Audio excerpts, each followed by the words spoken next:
નમસ્કાર વિદ્યાર્થી મિત્રો, આજે આપણે રંગસૂત્રની ચર્ચા કરીએ. તો રંગસૂત્ર વિશે નોંધ લખો. તો મનુષ્યના એક કોષમાં લગભગ 2 મીટર લાંબો ડીએનએ નો તંતુ 46 રંગસૂત્રોમાં વહેંચાયેલો હોય છે.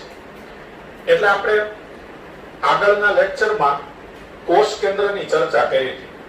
તો કોષ કેન્દ્રમાં આપણને ખબર છે કે રંગસૂત્ર દ્રવ્ય હોય છે, ક્રોમેટિન જેને કહેવાય. તો એ રંગસૂત્ર દ્રવ્ય આંતર અવસ્થામાં ડીએનએ ના તંતુઓના જાળા સ્વરૂપે જોવા મળે, એટલે એને રંગતત્વ જાળ પણ કહેવાય. તો મનુષ્યના એક કોષમાં આંતર અવસ્થા એટલે કોષ જ્યારે વિભાજન ન પામતો હોય ત્યારે 2 મીટર લાંબો ડીએનએ નો તંતુ 46 રંગસૂત્રોમાં જાળાની જેમ વહેંચાયેલો હોય છે, જેને રંગતત્વ જાળ કે રંગસૂત્ર દ્રવ્ય કહેવાય.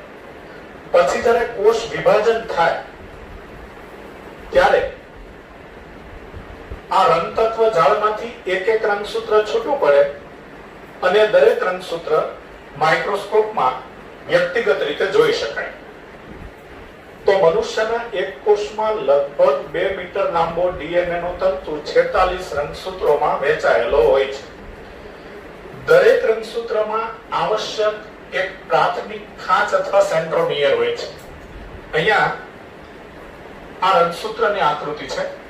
તો રંગસૂત્રની આકૃતિમાં આ વચ્ચે જે ગોળાકાર રચના દેખાય છે, એ ગોળાકાર રચના સેન્ટ્રોમિયર છે. તો દરેક રંગસૂત્રમાં આ સેન્ટ્રોમિયર હોય છે. સેન્ટ્રોમિયર ઉપર બિંબ જેવા આકારની રચના જોવા મળે છે, તેને કાઇનેટોકોર કહેવાય છે. એટલે આ સેન્ટ્રોમિયરની ઉપર જ આવી બિંબ જેવી એટલે કે પ્લેટ જેવી રચના જોવા મળે છે. એ પણ આવી ગોળાકાર જ રચના હોય. મતલબ સેન્ટ્રોમિયર પર કોઈ ગોળાકાર કવર લગાવેલું હોય તો એવી બિંબ જેવા આકારની એટલે કે પ્લેટ જેવા આકારની તકતી જેવી રચના જોવા મળે, એટલે કે સેન્ટ્રોમિયર પર કોઈ કવર લગાવેલું હોય એવી રચના જોવા મળે, તેને કાઇનેટોકોર કહેવાય. તો સેન્ટ્રોમિયર ઉપર બિંબ આકારની રચના જોવા મળે છે, તેને કાઇનેટોકોર કહેવામાં આવે છે. હવે રંગસૂત્રોના પ્રકારની વાત કરીએ. તો સેન્ટ્રોમિયરના સ્થાનને આધારે રંગસૂત્રો 4 પ્રકારના છે. એક મેટાસેન્ટ્રિક રંગસૂત્રો. તો મેટાસેન્ટ્રિક રંગસૂત્રોમાં આ જે સેન્ટ્રોમિયર હોય છે એ બરાબર રંગસૂત્રના મધ્ય ભાગમાં હોય છે. તો આ મેટાસેન્ટ્રિક રંગસૂત્ર છે. તેમાં સેન્ટ્રોમિયર રંગસૂત્રના મધ્ય ભાગમાં છે. એટલે ઉપરની આ 2 ભુજાઓ અને નીચેની આ 2 ભુજાઓ લંબાઈમાં સરખી હોય છે. એટલે કે ઉપરની ભુજાઓ અને નીચેની ભુજાઓની લંબાઈ સરખી હોય, કારણ કે સેન્ટ્રોમિયર વચ્ચેના ભાગમાં હોય. એટલે તો જે રંગસૂત્રમાં સેન્ટ્રોમિયર વચ્ચેના ભાગમાં હોય તેને મેટાસેન્ટ્રિક રંગસૂત્ર કહેવાય. અને તેમાં સેન્ટ્રોમિયરની ઉપરની 2 ભુજાઓ અને નીચેની 2 ભુજાઓની લંબાઈ સરખી હોય છે. બીજો પ્રકાર છે સબમેટાસેન્ટ્રિક રંગસૂત્ર. તો આ રંગસૂત્રમાં સેન્ટ્રોમિયર મધ્યથી સહેજ ઉપર હોય છે. આ સેન્ટ્રોમિયર છે. તો આ સેન્ટ્રોમિયર જે રંગસૂત્રનો મિડલ ભાગ છે તેનાથી સહેજ ઉપર છે, એટલે કે એક છેડા તરફ હોય છે. એટલે રંગસૂત્રનો જે ઉપરનો છેડો છે એ તરફ થોડું હોય છે, એટલે કે મધ્યથી ઉપર હોય છે. તેથી ઉપરની 2 ભુજા ટૂંકી હોય અને નીચેની 2 ભુજા લાંબી હોય છે. અહીં આપણે જોઈ શકીએ છીએ કે આ સબમેટાસેન્ટ્રિક રંગસૂત્ર છે. તેમાં સેન્ટ્રોમિયર વચ્ચેથી સહેજ ઉપરના ભાગમાં છે, એટલે ઉપરની 2 ભુજા થોડી ટૂંકી છે અને નીચેની 2 ભુજા ઉપરની ભુજા કરતા થોડી લાંબી છે. એક્રોસેન્ટ્રિક રંગસૂત્ર. આ રંગસૂત્રોમાં સેન્ટ્રોમિયર રંગસૂત્રના અંત ભાગ નજીક હોય છે. એટલે ઉપરની ભુજા અત્યંત ટૂંકી અને નીચેની ભુજા અત્યંત લાંબી હોય છે. તો આકૃતિમાં આ એક્રોસેન્ટ્રિક રંગસૂત્ર છે. તો અહીંયા આ જે એક્રોસેન્ટ્રિક રંગસૂત્ર છે એમાં સેન્ટ્રોમિયર છે એ ઉપરના છેડા તરફ છે, એટલે ઉપરના છેડાની ખૂબ નજીક છે. એટલે કે એની અંત નજીક હોય છે, રંગસૂત્રના અંત ભાગ નજીક હોય છે. એટલે ઉપરના છેડાની નજીક છે એટલે ઉપરની બે ભુજા ખૂબ ટૂંકી છે, નીચેની આ બે ભુજા છે એ ખૂબ લાંબી છે. ચોથો પ્રકાર ટીલોસેન્ટ્રિક રંગસૂત્ર. તો ટીલોસેન્ટ્રિક રંગસૂત્રમાં સેન્ટ્રોમિયર રંગસૂત્રના છેડે આવેલ હોય છે. આ ટીલોસેન્ટ્રિક રંગસૂત્ર છે આકૃતિમાં. તો આ જે સેન્ટ્રોમિયર છે અહીંયા તમે જોઈ શકો છો કે આખું આ સેન્ટ્રોમિયર એ રંગસૂત્રના છેડે આવેલું છે. તો સેન્ટ્રોમિયર રંગસૂત્રના છેડે આવેલું છે એટલે નીચે બે ભુજાઓ છે, ઉપર કોઈ ભુજા નથી. મનુષ્યના કોષમાં આવા ટીલોસેન્ટ્રિક રંગસૂત્ર હોતા નથી. કેટલાક રંગસૂત્રો ચોક્કસ જગ્યાએ દ્વિતીયક રચનાઓ ધરાવે છે. નાના ટુકડા જેવી દેખાતી આ રચનાને સેટેલાઇટ કહેવાય છે. તો આ જે મેટાસેન્ટ્રિક રંગસૂત્ર છે એમાં ઉપરનો જે આ છેડો છે રંગસૂત્રનો, ત્યાંથી આવી આ તંતુ જેવી રચના ઉત્પન્ન થાય છે ઉપરના છેડેથી. તો આ જે તંતુ જેવી રચના ઉત્પન્ન થાય છે અને દ્વિતીયક સંરચના કહેવાય. આ દ્વિતીયક સંરચનાની ઉપરનો જે આ નાનો ગોળાકાર ભાગ છે તેને સેટેલાઇટ કહેવાય. તો રંગસૂત્રો વિશે આપણે આટલી માહિતી મેળવી. હવે રંગસૂત્રોની સંખ્યાની વાત કરીએ તો દરેક જાતિના સજીવોમાં રંગસૂત્રોની સંખ્યા ચોક્કસ હોય છે. જેમ કે મનુષ્યના એક દૈહિક કોષમાં 46 રંગસૂત્ર હોય છે. ઘરમાખીના દૈહિક કોષમાં 12 રંગસૂત્રો હોય છે. ઉંદરના દૈહિક કોષમાં 42 રંગસૂત્રો હોય છે. કૂતરાના દૈહિક કોષમાં 78 રંગસૂત્રો હોય છે. બિલાડીના દૈહિક કોષમાં 38 રંગસૂત્રો હોય છે. સફરજનના દૈહિક કોષમાં 34 રંગસૂત્રો હોય છે. આમ દરેક જાતિના સજીવોમાં રંગસૂત્રોની સંખ્યા ચોક્કસ હોય છે. દ્વિકીય કોષની અંદર રંગસૂત્રોની સંખ્યા 2n હોય છે. એટલે કે દ્વિકીય કોષની અંદર રંગસૂત્રોની સંખ્યાને 2n થી દર્શાવે. હવે દ્વિકીય કોષ એટલે જે કોષમાં રંગસૂત્રો જોડમાં આવેલા હોય તેને દ્વિકીય કોષ કહેવાય. તો જે કોષમાં રંગસૂત્રો જોડમાં આવેલા હોય તેને સંખ્યાની બાબતમાં, રંગસૂત્રોની સંખ્યાની બાબતમાં દ્વિકીય કોષ કહેવાય. જોડમાં આવેલા બંને રંગસૂત્રોને સમજાત રંગસૂત્રો કહેવાય. દાખલા તરીકે આપણે જાણીએ છીએ કે મનુષ્યના એક દૈહિક કોષમાં 46 રંગસૂત્રો હોય છે. આ 46 રંગસૂત્રોમાં 23 જોડ હોય છે. એટલે કે મનુષ્યના દૈહિક કોષમાં રંગસૂત્રો જોડમાં આવેલા હોય છે. તો મનુષ્યના દૈહિક કોષમાં રંગસૂત્રો જોડમાં આવેલા હોય એટલે આ દૈહિક કોષો રંગસૂત્રોની સંખ્યાની બાબતમાં દ્વિકીય કહેવાય. જોડમાં રહેલા બંને રંગસૂત્રો તેના કદ અને આકારમાં સમાન હોય છે. તેને સમજાત રંગસૂત્રો કહેવાય.